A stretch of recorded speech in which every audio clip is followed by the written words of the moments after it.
여기 4페이지 보면 여기에 이제 열 효율이 나옵니다. 우리 아까 그 연력학 제1법칙이라는 걸 얘기를 했었었는데요.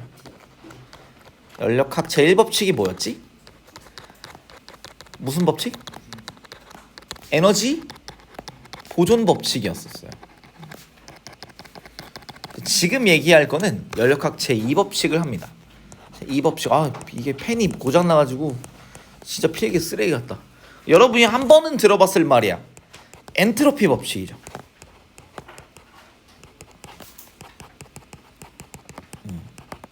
그래서 그 두 번째 엔트로피에 대한 얘기를 하려고 합니다. 그래서 에너지 전환의 방향성이 있는데요. 그러니까 어떤 방향은 되는데 어떤 방향은 안 된다 이런 얘기야. 그래서 가역 현상은 한자를 보면 가능하다 할 때 가짜예요. 역은 역전, 이렇게 뒤집는다는 거야. 뒤집는 게 되는 거. 그래서 원래 상태로 완전히 되돌아갈 수 있는 것을 가역 현상이라고 해요. 그러니까 여기 있었던 진짜 그네가 그대로 이렇게 올라갔다가 그대로 제자리로 돌아와요. 그죠?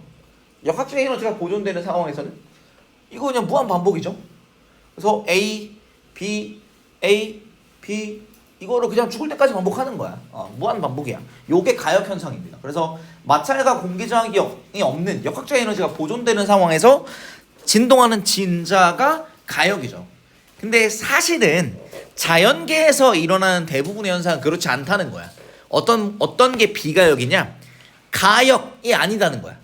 원상태로 되돌아갈 수 없는 게 비가역이에요. 원래 상태로 되돌아갈 수 없는, 그러니까 거슬러 돌아가는 게 안 된다. 아닐 삐자 쓴 거야. 가역이 아니다. 이게 비가역 현상이고, 자연계에서 일어나는 대부분의 현상들은 비가역입니다. 그래서 뭐 물 같은 거에다가 커피를 타면, 뭐 카누 같은 거, 커피가루 탑시다. 어떻게 돼요? 퍼지죠. 그러면 이럴 수도 있어야 되는 거 아니야? 퍼져 있었던 커피가루가 그냥 한 방에 모일 수도 있어야 되는 거 아니야? 한 점으로? 근데 그런 일이 일어나는 거 본 적이 없지. 그런 일이 일어나는 게 불가능해요. 자연계에서 그게 가능할 것도 같은데 안 되더라. 밑에 기체의 확산, 공기 중에서 진자의 운동, 열의 이동 이런 것들 보면 밑에 잉크 확산 먼저 볼게요. 물에 잉크를 떨어뜨리면 골고루 퍼지지. 아까 그 커피가루처럼.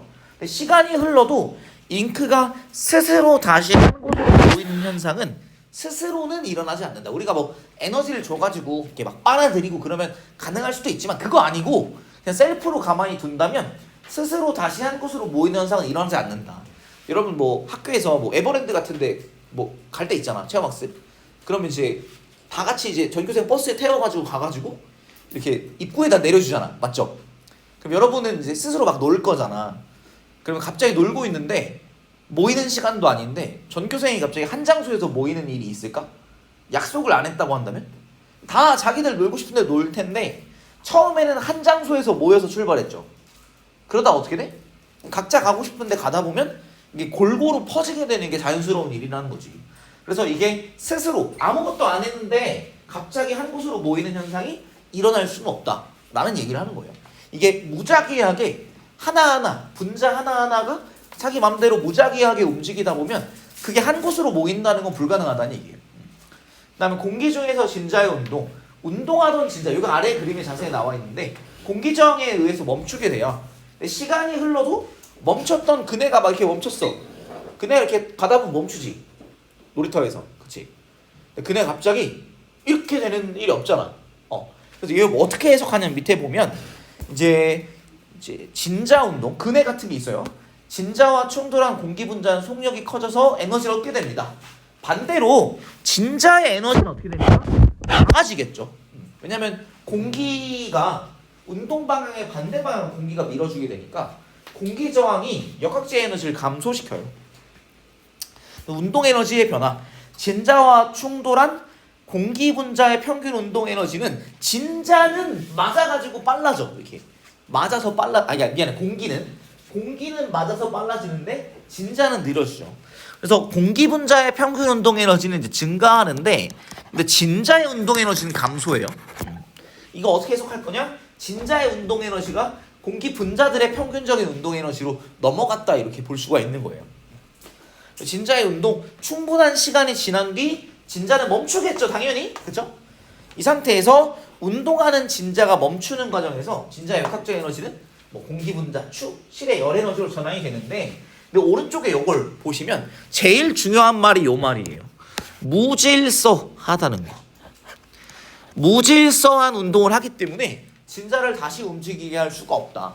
얘네들이 이 공기를 보면 이 공기 분자들이 다 무작위하게 움직이고 있어. 여러분 에버랜드 놀러 가면 각자 그냥 뭐 타고 싶은 거 있고 뭐 동물원도 가야 되고 원하는 게 다 다를 거잖아. 지 맘대로 무작위하게 움직이다 보면 한 곳에서 다 모인다는 건 불가능하다는 거지. 그래서 무작위한, 무질서한 운동을 합니다. 그러니까 우리가 뭐 룰을 정해놓고 다 열로 가자 하는 게 아니라 그냥 자기 가고 싶은 대로 가는 거야. 무질서한 운동하기 때문에 얘가 가령 이렇게 되지 않는다는 거야. 이 분자들이, 이 공기 분자들이 진자 때릴 것 같지 않아? 부딪히면서 진짜 이렇게 때리고 갈 것 같은데, 근데 가령 공기 분자들이 전부 다 오른쪽에서 왼쪽으로 이동하면서 진자를 때리면, 전부 다 이렇게 때리면 진자가 그렇게 날아갈 거거든. 모든 공기 분자들이. 근데 모든 공기 분자들이 다 같이 한쪽 방향으로 운동하는 게 가능하지 않다는 거야. 왜? 얘네들이 무작위한, 무질서한 운동을 하고 있기 때문에, 다 각자 방향이 다 다른 운동들을 하고 있기 때문에 한 방향으로 밀어주는 일이 불가능하다, 이렇게 얘기를 합니다. 그 다음에 열의 이동, 찬물과 뜨거운 물을 섞으면 미지근한 물이 되지만, 미지근한 물이 찬물과 뜨거운 물로 스스로 분리되는, 우리 스스로라는 말이 좀 중요한 말이야. 외부에서 어떤 작용을, 장치를 해가지고 일을 해줘서 에너지를 넣어줘서 분리되는 건 가능하지만 스스로 찬물과 뜨거운 물로 분리되는 현상은 일어나지 않는다라는 얘기를 하는 거예요. 그래서 여기서 보면 왼쪽에, 그래서 연력학 제2법칙 우리 얘기를 하는데, 왼쪽에 보면 이제 연력학 제2법칙 뭐냐? 자연현상에서 일어나는 변화의 비가역적인 방향성인데, 자 그런데 어떤 방향이냐? 그러니까 한 방향은 된다는 거야. 한 방향은 되는 거야. A에서 B로 가는 건 돼. 근데 이거 좀 그림을 좀 잘못 그렸다. 아쉽다. A에서 B로 가는 건 돼. 근데 B에서 A로 가는 건 안 된다는 게 비가역적인 거야. 오케이? A에서 B로 가는 건 돼. 근데 B에서 A로 가는 건 안 된다는 거야. 그래서 비가역적인 방향성인데, 자 아래다가 좀 적어 놓을게요. 자 연력학 제2법칙은 무슨 말이냐? 무질서도, 이걸 이제 영어로 엔트로피라고 합니다. 무질서도가 증가하는 방향성이 일어납니다.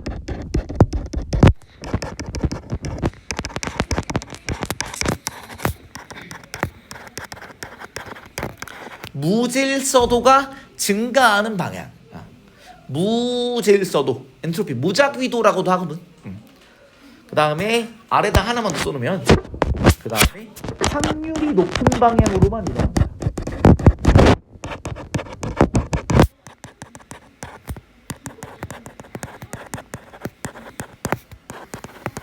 그래서 어떻게 해석할 건지 제가 좀 말씀을 드리면, 우리가 이제 여기 보면 뭐 이거 사실 뭐 지난번에 수업할 때도 내가 이렇게 얘기했었던 것 같아. 박스를 이렇게 두고 박스의 사이를 이렇게 자유롭게 왔다 갔다 할 수 있는 거야. A와 B를 두고 이제 뭐 동전 같은 거를 가령 이제 20개를 총 넣는다고 치자. 20개를 넣어가지고 왼쪽 오른쪽으로 이렇게 막 섞어볼게요. 막 섞었어. 이렇게 막 섞었어.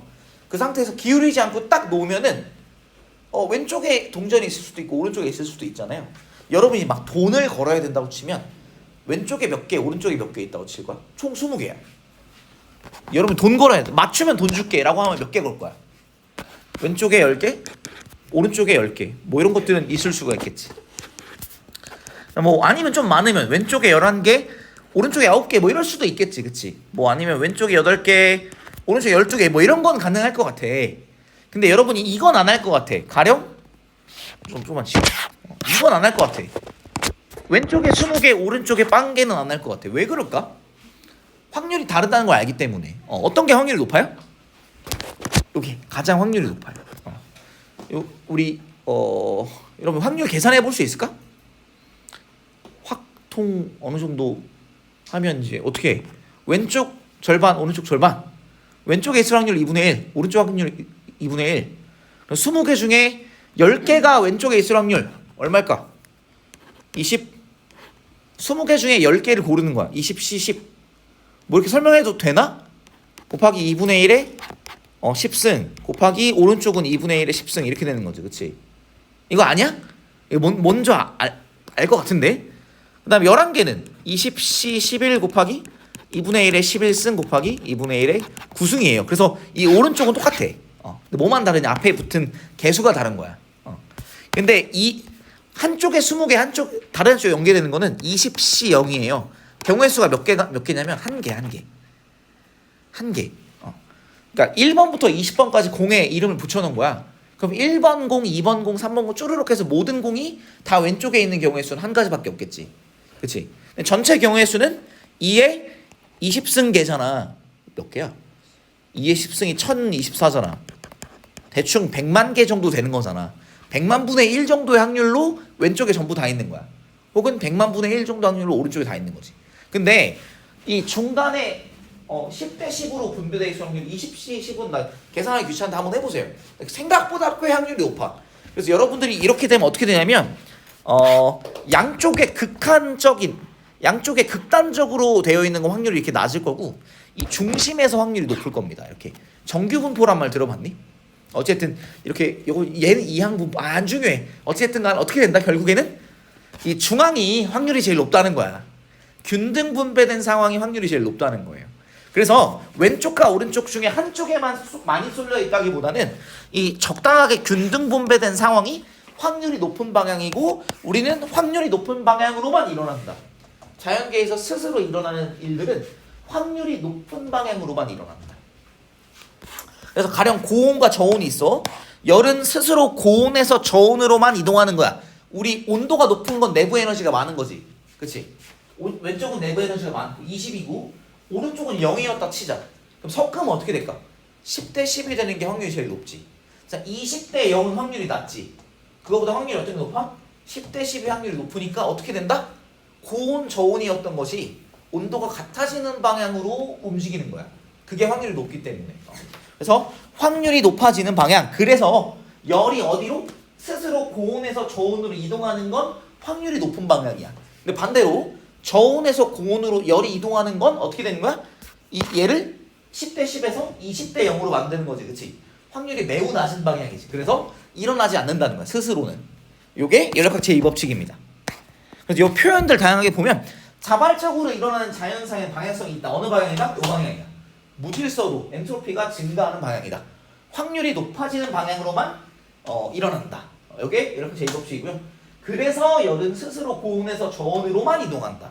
저온에서 고온으로 스스로 안 일어나고 그 다음에 연료율이 100%인 열기관을 만들 수 없다라는 것 아래에서 얘기 한번 해볼 거예요. 괜찮을까요? 요게 열역학 제2법칙에 대한 내용들을 제가 좀 얘기를 한번 해본 거고요. 그 다음에 열기관의 열효율 요거 한번 얘기해 볼 건데 뭐 이거 쓸데없는 건 좀 지울게. 뭐 이건 사실 이제 필요가 없어. 이거는 계산식은 필요 없고 이것도 별로 필요 없죠. 이제 이것도 별로 필요 없다. 대충 확률이 높은 중앙에서 제일 확률이 높다라는 거. 균등 분배가 된 게 확률이 제일 높고 그 방향으로 일어난다는 게 열역학 제2법칙이고요. 그 다음에 열기관의 열효율. 열기관은 뭐냐면 열을 가지고 일로 바꾸는 거야. 그래서 역학적 에너지가 열로 전환되잖아요. 가령 뭐에서? 마찰이나 뭐 공기 저항 같은 경우 이런 경우에는 역학적 에너지가 열로 전환되잖아. 근데 반대로 열도 역학적 에너지로 전환될 수 있다. 여기가 열기관이 하는 일이에요. 열기관 들어본 거 뭐가 있을 거냐면 가령 뭐 증기기관 옛날에 산업혁명 때 그거나 아니면 뭐 가솔린 우리 자동차에 있는 휘발유로 가는 거나 디젤 뭐 이런 것들도 다 열기관이에요. 그래서 얘를 이제 불을 떼어가지고 불 태워서 열을 발생시켜서 그 열을 가지고 역학적 에너지를 만드는 거야. 그게 열기관이에요. 그래서 무슨 일을 하냐면 기체가 하는 일. 누가 하는 거야? 기체가. 자, 우리가 일을 한다고 치면 우리 일을 하려면 일에 대한 계산 어떻게 했어? 힘이 작용해서 힘의 방향으로 뭐 해야 돼? 힘의 방향으로 이동시키면 우리 일한다고 하지, 그치?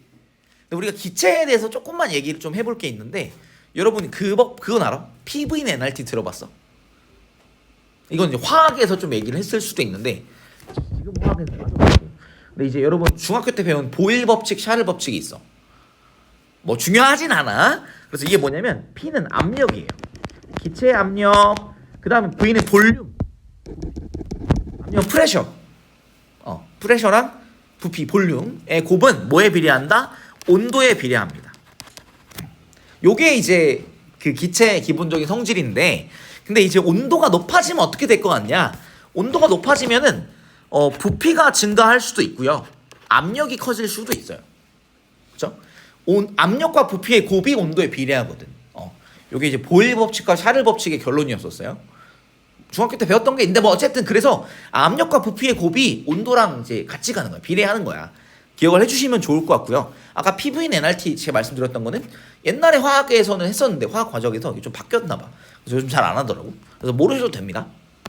어쨌든 간에 그래서 주사기를 뜨거운 물에 넣으면 어떻게 될까요? 열을 어떻게 할까? 열을 흡수하겠지. 그치? 열을 흡수하니까 내부 기체 운자들의 운동이 활발해진다. 무슨 말이야? 온도가 높아진다는 얘기야. 기체 분자들의 운동이 활발해진다. 내부 에너지 증가한다는 거잖아. 그래서 온도가 높아진다. 내부 에너지 증가라고도 기억해 두시면 좋아. 내부 에너지 증가. 그래서 온도가 높아진다는 얘기고요. 그러면 어떻게 된다? 온도가 높아지면 압력과 부피의 곱이 커질 건데 일단 당장은 이 주사기를 밀어내기 전까지는 부피가 고정돼 있을 거잖아요. 그래서 주사기 피스톤을 아직 밀기 전이니까 내부 기체의 압력이 먼저 커지고요. 압력이 커지면 피스톤을 밀어내면 부피가 어떻게 될까? 커지는 거야. 압력이 커지다 보니까 압력 증가해서 바깥으로 밀어내잖아. 그래서 얘는 부피가 증가하게 됩니다. 그래서 압력이 증가하면서 부피가 증가하게 되죠. 온도가 높아졌기 때문에 그렇습니다. 그럼 부피가 증가하는 경우에는 외부에 일을 하는 거예요. 아래에서 써놓으면 좋다. 기체의 부피가 증가하는 경우. 이거는 어떤 경우냐? 기체가 외부에 일을 합니다. 이거 기체에 대해 자세하게 좀 설명을 좀 해드려야 되는데 기체 같은 경우는 입자들이 어떻게 되고 있어? 계속 활발하게 움직이고 있어. 기체를 어떤 용기, 뭐 풍선 같은 거에 가둬놔보자. 그럼 기체 분자들은 어떻게 되겠냐면 여기서 계속 미친 듯이 날뛰고 있어요. 이렇게 막. 그렇죠? 기체는 이렇게 굉장히 활발하잖아요. 온도가 높으니까.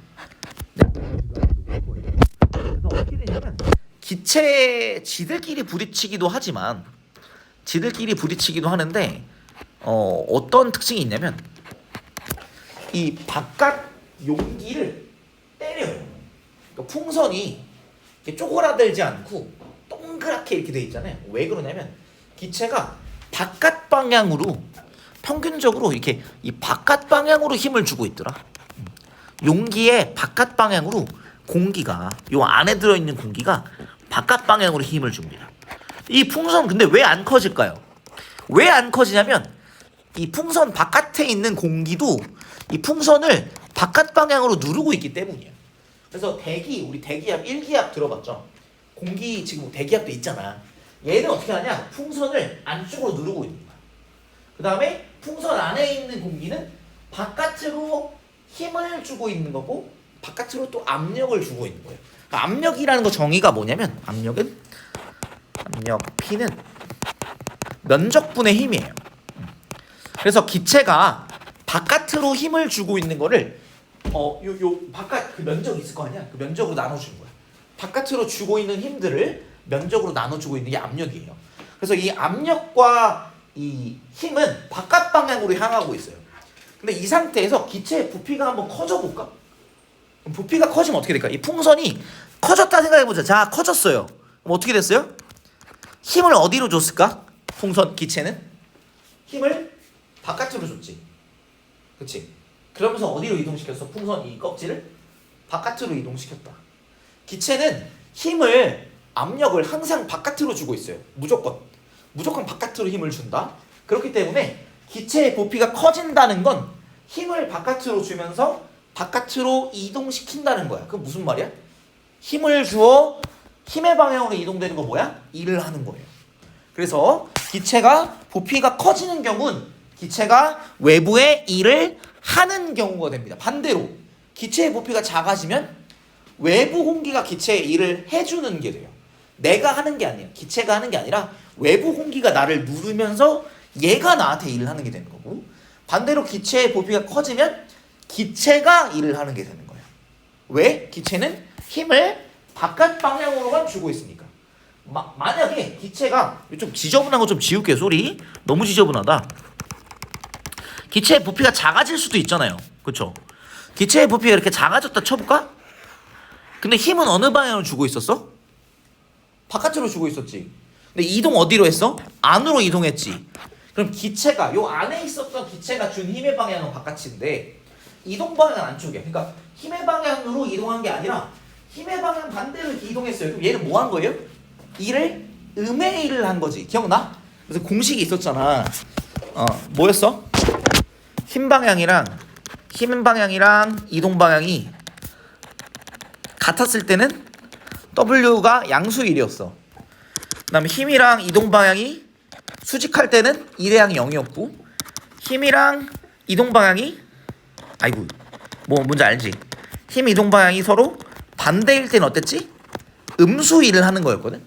그래서 우리가 마찰이나 공기 저항 같은 경우가 운동 방향 반대로 힘을 주기 때문에 역학적 에너지가 감소하는 거예요. 그래서 마찬가지로 기체가 부피가 커질 때는 힘 방향이랑 이동 방향이 같아요. 양수의 일을 합니다. 근데 기체가 작아질 때는, 기체가 압축당할 때는 어떻게 되냐? 힘을 바깥으로 주면서 안쪽으로 이동하니까 힘 방향과 운동 방향 반대가 되면서 음수 일을 바깥에다 하는 거야. 그럼 어떻게 되냐? 기체가 일을 받는 경우가 돼요. 나는 일을 하는 게 아니라 기체는 일을 받는 게 돼요. 어떨 때? 작아질 때. 기체가 커질 때는 기체가 일을 하는 게 됩니다. 중요. 동그라미 3번. 그래서 주사기 내부 기체가 외부에 일을 한다. 언제? 부피가 증가할 때. 부피 증가. 얘는 일의 양수고요. 부피가 감소하는 경우 일의 양이 음수입니다. 왜? 힘을 바깥으로 주기 때문에. 힘은 무조건 바깥 방향으로 주고 있는데 이동을 바깥으로 하면 커지는 거죠. 그러면 일의 양이 양수고, 힘을 바깥으로 주고 있는데 부피가 작아져. 그러면 안쪽으로 이동하는 거지. 그치? 그럼 얘는 힘 방향이랑 운동 방향 반대이니까 일의 양이 음수야. 내가 일을 하는 게 아니고 외부에서 나한테 일을 해주고 있는 거예요. 기체를 억지로 누르는 거지. 이렇게 이해하면 될 것 같아요. 그래서 열을 받아 팽창하는 기체는 외부에 일을 할 수 있습니다. 그래서 기체 같은 경우는 팽창을 잘 하잖아. 부피가 커지잖아요. 그래서 우린 기체를 가지고 열기관을 작동을 시켜요. 근데 액체나 고체 같은 경우 열 팽창을 많이 안 하죠. 그래서 열기관을 쓸 때는 주로 이 기체를 사용합니다. 이런 느낌으로 기억하면 되겠다. 그래서 열기관은 어떤 장치냐? 고열원으로부터 받은, 그러니까 고열원은 우리 통합과학에 나왔다. 고온이죠. 고온의 것으로부터 받은 열 에너지를 유용한 일로 바꾸는 장치가 이제 열기관이거든요. 열 에너지가 역학적 에너지로 전환이 될 겁니다. 근데 여기에 왼쪽 아까 열 효율이 100%인 열기관을 만들 수 없다. 무슨 말이야? 열을 전부 다 일로 바꿀 수는 없다. 이렇게 이해하시면 될 것 같아요.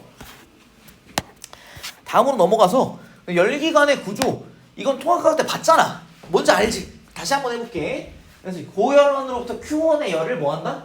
흡수합니다. 열을 흡수하여 뭘 한다? 외부에 W만큼 일을 합니다. 그 다음에 Q2의 열을 방출합니다. 어떻게? 우리 화살표를 보면 흐름을 보세요. Q1이 열기관에 들어옵니다. 근데 이게 그대로 나가. 어떻게 나가냐? 일로도 나가고요. 그 대신에 버리는 거로도 나가. 왜냐면 Q1으로 열 흡수하면 온도가 좀 높아지겠죠? 그럼 주변에 나보다 온도가 낮은 애가 있을 수밖에 없다. 나보다 온도가 낮은 애가 무조건 존재하고, 열각 제2법칙에 의해서 열은 스스로 온도가 높은 데에서 낮은 곳으로 저절로 이동하고 우리 막기가 어려워. 그래서 얘는 Q2에 버리는 열이 발생하게 된다. 그래서 이때 흡수한 열 Q1이고요. 그 다음에 방출한 열 Q2. 한 일이 W인데 당연한 관계식이 뭐가 된다? Q1은 흡수한 거, 버린 거 Q2, 그 다음에 한 일 W가 됩니다.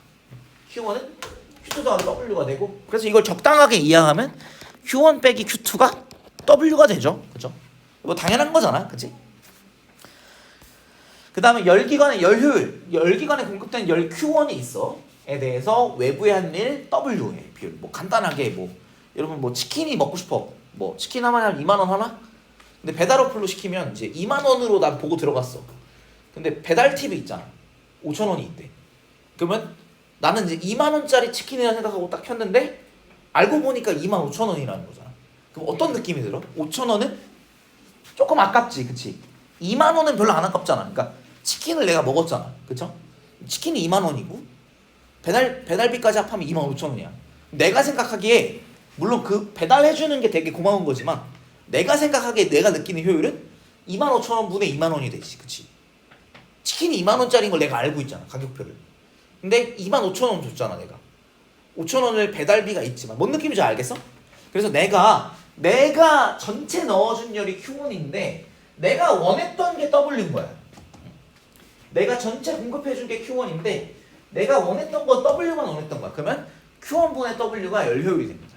근데 이때 W 대신에 W는 Q1 빼기 Q2이기 때문에 Q1분의 Q1 빼기 Q2를 넣어도 되고 이제 Q1과 Q1이 분모 분자에 있으니까 1 빼기 Q1분의 Q2로도 계산을 합니다. 근데 이때 연력학 제2법칙에 의해서 Q2는 반드시 양수이기 때문에 열 효율은 반드시 1보다 작아야 됩니다. 열을 반드시 방출해야 되거든.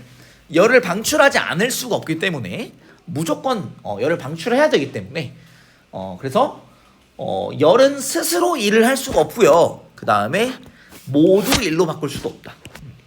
가만히 있는다고 해서 열이 갑자기 일을 할 수 있는 게 아니고 어떤 이제 기계를 이제 한 사이클을 돌려줘야 돼. 이게 회전을 시켜줘야 되고 모두 일로 바꿀 수가 없다. 내가 공급한 열 Q1이 전부 다 일로 바뀔 수가 없어요. 왜? Q2가 항상 절대 0이 될 수가 없거든. Q2는 반드시 양수. 버리는 열이 반드시 양수기 때문에. 여러분 뭐 하루가 24시간 있잖아. 24시간 중에 24시간을 공부할 수가 있나요? 안 되잖아. 그치? 잠을 뭐 9시간 잔다고 치면 15시간 공부하는 것도 안 되죠. 안 돼. 말도 안 되는 소리야. 나 예전에 제일 많이 해봤을 때 13시간인가? 제일 많이 해봤을 때가 하루에. 근데 그거 넘어가는 거 말이 안 되잖아. 사실 핸드폰 안 볼 거 아니잖아. 막말로. 아니 화장실 안 갈 거 아니잖아. 그치? 그래서 말이 안 되더라고. 그래서 어떻게든 낭비가 안 될 수가 없다라는 거야. 그냥 결국에는. 그래서 연료율이 100%인 열기관은 존재하지 않는다. 이렇게 이해하시면 될 것 같아요. 그 다음에 연구기관이라는 것도 얘기를 해요. 이거 좀 되게 흥미로운 건데 물론 연구기관이 되겠어요? 안 되겠어요? 안 되겠지. 안 되는데 안 되는 근거가 두 가지야. 우리 연력학 법칙 두 가지 얘기했잖아요. 1법칙 뭐였어요? 1법칙이 에너지 보존 법칙이었어요. 그 다음 2법칙이 뭐였어요? 엔트로피 법칙이었어요. 그러니까 두 가지 이름은 기억하고 있으면 좋아. 연력학 제1법칙은 에너지 보존 법칙이고 에너지의 총량이 증가하진 않아.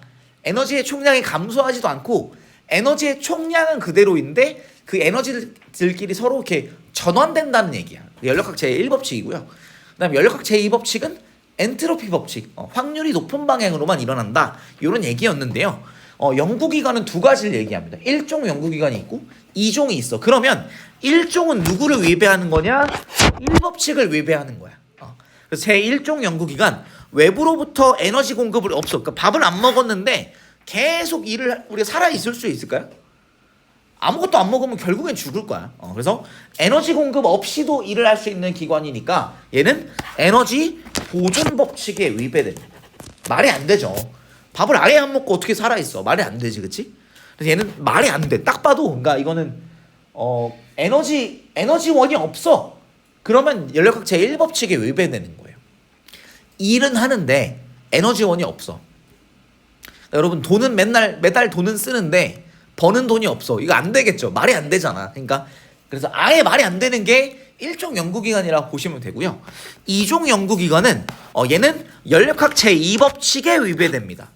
그래서 2종이야. 1종은 1법칙 에너지 보존 법칙에